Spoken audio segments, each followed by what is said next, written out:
حرام پیسوں سے بنے گھر کبھی آباد نہیں ہو سکتے۔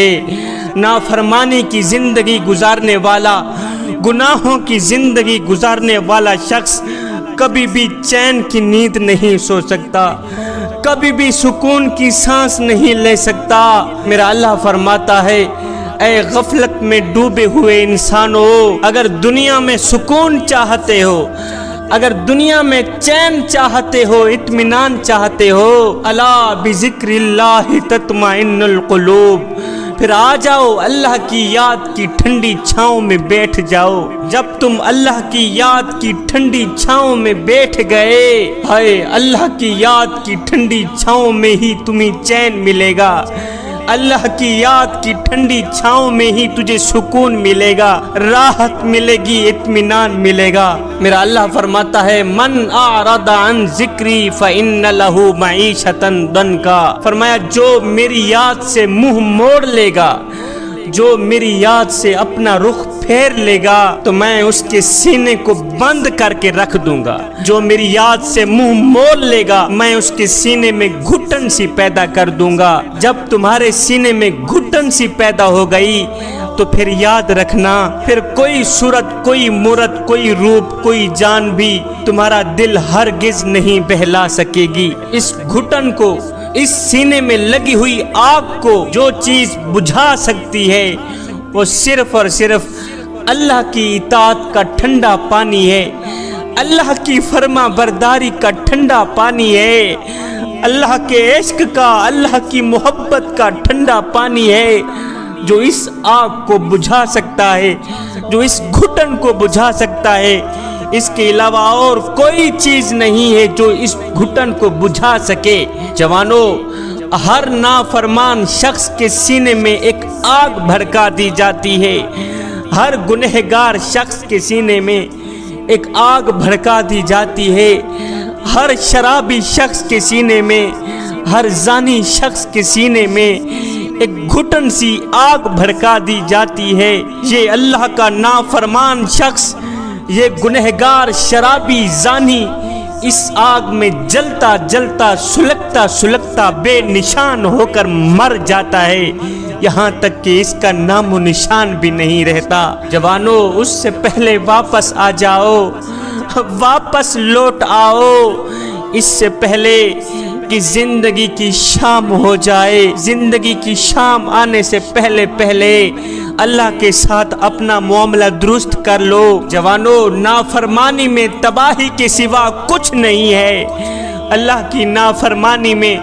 ہلاکت کے سوا کچھ نہیں ہے، آگ کے سوا کچھ نہیں ہے، گھٹن کے سوا کچھ نہیں ہے، اللہ کی نافرمانی میں بے چینی کے سوا کچھ نہیں ہے، اور سنو، اللہ کی فرما برداری میں کامیابی کے سوا کچھ نہیں ہے۔ میرا اللہ فرماتا ہے، اے بندے بتا تو صحیح، کیا میں نے تجھے بیکار پیدا کیا ہے؟ اور نادان، میں نے تجھے حضرت انسان بنا کر دنیا میں بھیجا تھا، حضرت کا لقب دیا تھا، اشرف المخلوقات پیدا کیا تھا، میں نے تجھے حضرت انسان بنا کر دنیا میں بھیجا تھا، اور تو کیڑوں سے بھی بدتر نکلا۔ میں نے تجھے کہا تھا اپنے دل میں دنیا کی محبت نہ آنے دینا، اپنے دل میں شیطان کو نہ بٹھائے رکھنا، اگر یہاں دنیا کی محبت آئے گی تو میری محبت نکل جائے گی۔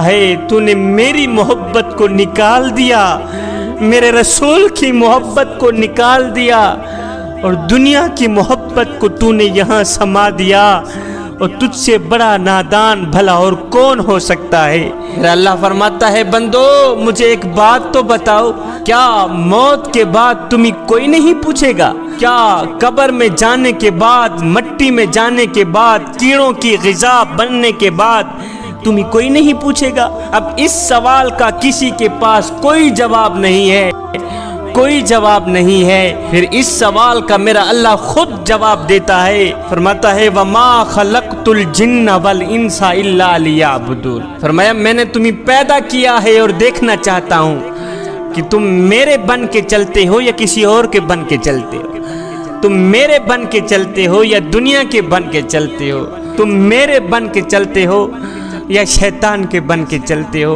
اے گناہوں پہ گناہ کرنے والو، شراب پینے والوں، زنا کرنے والوں، حلال و حرام کی تمیز کیے بغیر خود اور اپنے بچوں کو کھلانے والوں، یہ مت سمجھنا کہ تمہارا رب سو گیا ہے، یہ مت سمجھنا کہ تمہارا رب سو گیا ہے۔ نہیں نہیں میاں، تمہارا رب تمہاری کرتوتوں سے باخبر ہے، تمہارا رب تمہاری کرتوتوں سے واقف ہے۔ یہ نہ سمجھنا کہ تمہارا رب کمزور ہو گیا ہے، سو گیا ہے۔ یہ ہرگز نہ سمجھنا کہ آبادی کی کثرت کی وجہ سے تمہارا رب گنتی نہیں کر سکے گا۔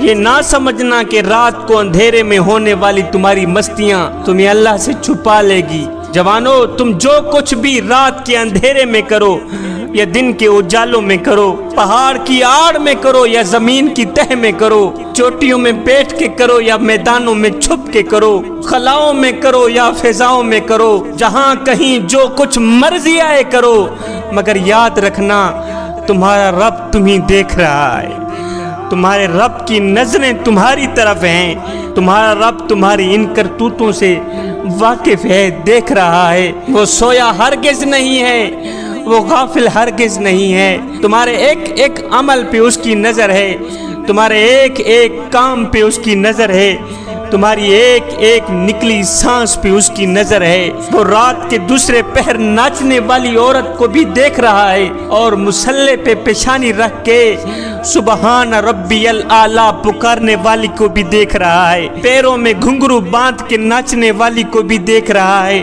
اور سجدوں پہ پیشانی رکھ کے رونے والی کو بھی دیکھ رہا ہے۔ دنیا والوں، تمہاری نظر چہروں پر پڑتی ہے، مگر میرے رب کی نظر بندے کے دل پر پڑتی ہے۔ حضرت حسن بصری کی ایک مریدنی تھی، اس کا ایک بیٹا تھا جو بہت ہی گنہگار تھا، بدکار تھا، سیاہکار تھا، شرابی تھا، زانی تھا۔ دنیا میں کوئی ایسا گناہ نہیں تھا جو اس نے نہ کیا ہو۔ ساری زندگی اس نے غفلت میں گزار دی، ساری زندگی وہ اپنے کریم رب کو ایک سجدہ بھی نہ کر سکا۔ آئے زندگی کا سورج ڈھل گیا، زندگی اوکھی سوکھی گزر گئی۔ جب زندگی کی آخری سانسیں آئی، یہ نوجوان بیمار ہو گیا، اتنا بیمار ہوا کہ موت کے سائے منڈلانے لگے۔ پکا یقین ہو گیا کہ اب میں نہیں بچ سکتا۔ وہ دیکھو موت کا فرشتہ نظر آ رہا ہے۔ اسے بھی پتا تھا کہ میں کتنا گنہگار ہوں، کتنا بدکار ہوں، کتنا سیاہکار ہوں۔ اس نے اپنی بوڑھی ماں کو کہا، ماں میں نے ساری زندگی غفلت میں گزار دی ہے، ساری زندگی غفلت میں ڈوبتے ہوئے برباد کر دی ہے۔ اب میری موت کا وقت قریب آ گیا ہے۔ ایک کام تو کر، جا اپنے پیر حضرت حسن بصری کے پاس، اسے جا کے کہے کہ میرا بیٹا مرنے سے پہلے آخر میں اپنی ایک چھوٹی سی خواہش آپ کی بارگاہ میں رکھ کے گیا ہے۔ وہ یہ ہے کہ میرا بیٹا چاہتا ہے کہ میرے مرنے کے بعد آپ ہی آئیں گے، میرا جنازہ پڑھائیں گے۔ اما جی، جب حضرت حسن بصری جنازہ پڑھانے آئیں گے تو یہ بھی ظاہر ہے کہ اس کے ساتھ اس کے مریدین و معتقدین بھی آئیں گے، اور باقی نہیں 2-4 بندے اکٹھے تو ہو جائیں گے۔ نہیں تو میں گنہگار ہوں، بدکار ہوں، سیاہکار ہوں، اگر میں ایسے ہی مر گیا تو کوئی بھی میرا جنازہ پڑھنے نہیں آئے گا۔ یہ بڑی ماں اٹھی، دوڑتے ہوئے بھاگتے ہوئے گئی اپنے پیر کے پاس، حضرت حسن بصری کا جا کے دروازہ کھٹکایا۔ حضرت حسن بصری باہر نکلے۔ ہاں بڑھیا، کہا حضرت آپ کی بارگاہ میں ایک چھوٹی سی عرضی لے کے آئی ہوں۔ میرا بیٹا زندگی اور موت کی کشمکش میں ہے، وہ ابھی مرنے والا ہے، اس کی خواہش ہے کہ میرے مرنے کے بعد میرا جنازہ آپ ہی پڑھائیں گے۔ حضرت حسن بصری نے فرمایا، اوہ بڑھیا، میں تو تیرے بیٹے کا جنازہ ہرگز نہیں پڑھاؤں گا۔ تیرا بیٹا گنہگار ہے، بدکار ہے، سیاہکار ہے، گندا ہے، خلیز ہے، شرابی ہے، یہ ہے وہ ہے۔ اس نے ساری زندگی اپنی کریم رب کی ذات کو ایک سجدہ بھی نہیں کیا، میں تو اس کا جنازہ ہرگز نہیں پڑھاؤں گا۔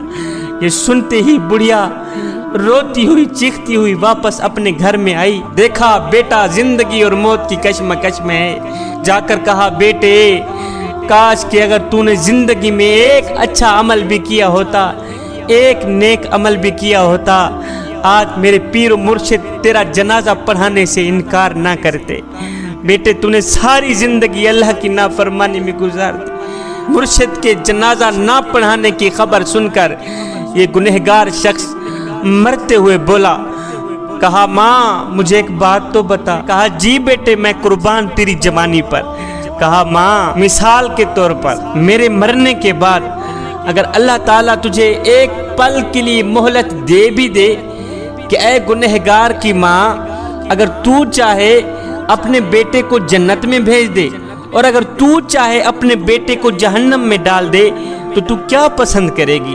ماں رو کر کہنے لگی بیٹے اگر اللہ مجھے ایک پل کے لیے بھی مہلت دے دے میں تو فوراً ہی جنت کے دروازے کھول کر تجھے جنت میں ڈال دوں گی، فوراً ہی تجھے جنت میں بھیج دوں گی. یہ سن کر بیٹا روتے ہوئے بولا ماں تو ایک ماں جتنا پیار کرتی ہے، تو ایک ماں جتنی محبت کرتی ہے مجھے جہنم میں ڈالنا گوارا نہیں کرتی، اور جو خدا جو رب مجھ سے 70 ماؤں سے بھی زیادہ محبت کرنے والا ہے وہ مجھے جہنم میں کیسے ڈال سکتا ہے؟ یہ کہتے ہی اس شخص کی روح پرواز کر گئی. ادھر سے حضرت حسن بصری سوئے ہوئے تھے. خواب میں کسی کہنے والے نے کہا او حسن بصری تو یہاں سویا ہوا ہے اور جا میرا یار فوت ہو گیا ہے، جا کے اس کو غسل دے، اس کو کفن دے، اس کا جنازہ پڑھا. عرض کی وہ کون سا یار؟ کسی کہنے والے نے کہا تیری مریدنی کا بیٹا، وہ جو گنہگار تھا، بدکار تھا، سیاکار تھا. اوہ وہ تو شرابی تھا، وہ تو زانی تھا، آپ کا یار کیسے بن گیا؟ کہا یار اسی وجہ سے بنا ہے، وہ جنت کا حقدار اس وجہ سے بن گیا ہے کہ مرتے وقت اس کی زبان سے ایک جملہ نکلا ہے کہ میرا رب مجھ سے 70 ماؤں سے بھی زیادہ محبت کرنے والا ہے. اللہ اکبر، 70 ماؤں سے بھی زیادہ محبت کرنے والا.